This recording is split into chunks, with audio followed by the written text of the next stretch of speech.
I'm kind of disillusioned with the whole FIRE community right now. And that's not to say that I've ever even felt like I was part of a community, a FIRE community. I'm not even sure what that is. And partly it's because I have never gone in person to a FIRE event or meetup or anything like that, not as Duke of Early Retirement, not as me just as an individual. I have only been part of the FIRE movement and the FIRE community online, virtually, through this YouTube channel, through listening to podcasts, watching other people's YouTube videos, reading blogs, of course, forums, all that kind of stuff. That's what the FIRE community is for me. And it's a place for me to pick up tips and tricks, hacks to reach financial independence faster, for tricks and tips on what to do once I reach financial independence and retire early, the psychological piece of it, as well as frugality, investment tips, the psychology of the whole thing, how to stay the course, how to stay frugal, how to think long-term. All that kind of stuff is what I get out of the FIRE community and the FIRE movement as a whole. And right now, I feel like the direction that the FIRE community is going in, and what I'm hearing people talk about, is mostly how to spend more money, or why you should spend more money, or hey, we're all rich now, so let's go ahead and loosen up the purse strings. Who needs this whole frugality thing? We've made it, man. We're here. Forget frugality. But you know what? Frugality is what brought us here. Frugality is the key to this whole thing. And I don't think I want to forget that. I don't think if you're following a financial independence, retire early type of plan, whether you're already retired early or whether you're still working to get there like I am, you don't want to forget the frugality piece of it. That is what brought us here. It was living below our means. That's the trick to FIRE. Otherwise, if we're not living below our means, then what the heck are we doing here? And what's the magic? What's the trick? That is the secret. That is the magic. That is the only trick up our sleeve here as FIRE practitioners, is that we spend less than we earn. And we do that year after year, consistently. We save and invest the difference, and then it just becomes a simple math problem that eventually, one day, we will reach financial independence. We will have the option to leave our jobs if we choose and retire early. And that's the game. At least that's the game I'm playing. And even once we reach financial independence, it does not mean that, hey, we've made it. Now we're rich. We don't need frugality anymore. Now we can spend with wild abandon and do what makes us happy, spend to our heart's content in the name of happiness and hedonism or whatever. No, we still have to remain frugal.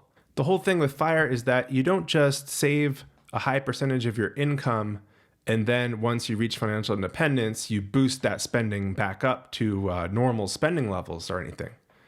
You have to maintain that low spending level throughout your journey to get to financial independence, and also afterward.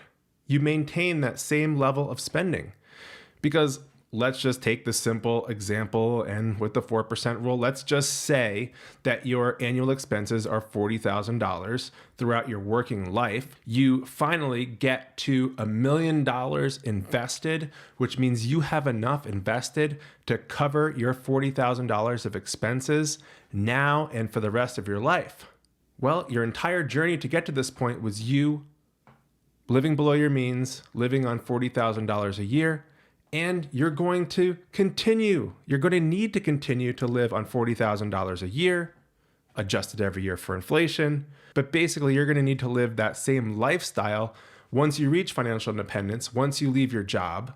You can't just boost your spending back up higher where you would really like it. You have to keep that same lifestyle throughout. That's the bargain you make.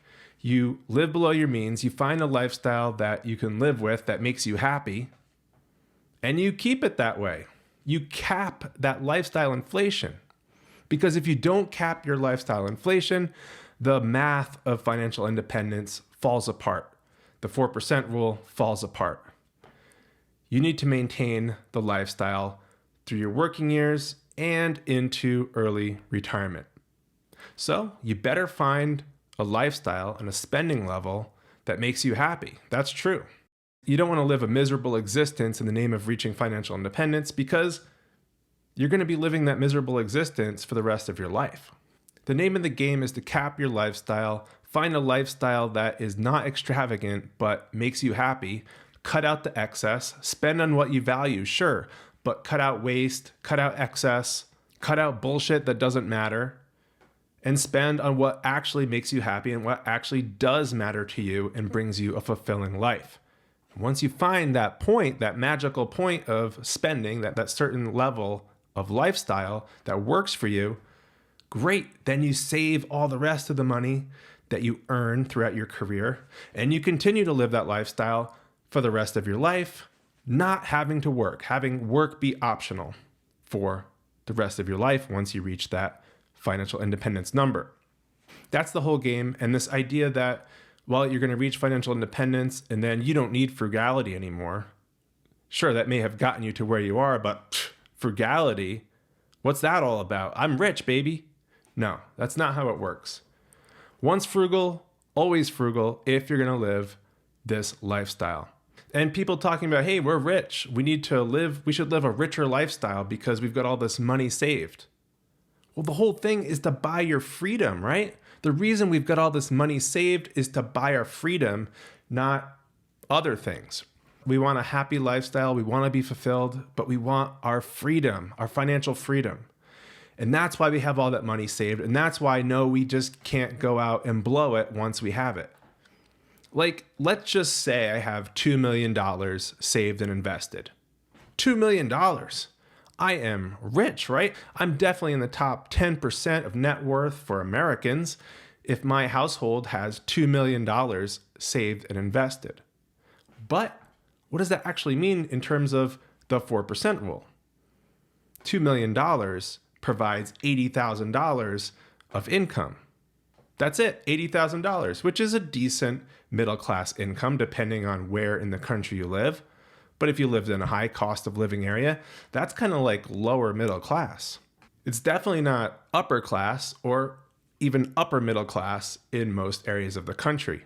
$80,000, yeah, maybe you and I can get by on that. Maybe we'd be very happy with that amount of annual income for the rest of our lives, adjusted for inflation, blah, blah, blah. But just because we've got $2 million in the bank does not mean that, hey, we need to live like rock stars now, forget our frugality, forget that whole thing, because now we've made it. Now we've got our magic number.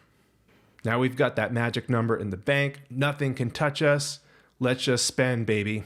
No, we've got to maintain our frugal ways if we want to keep our freedom throughout our early retirement and make that money last.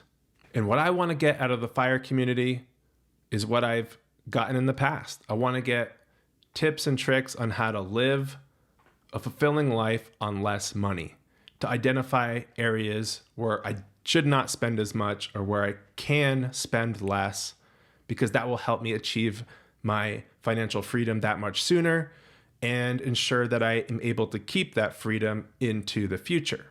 What I don't want to hear from the FIRE community is that, hey, we're all rich now and you don't need to be frugal anymore.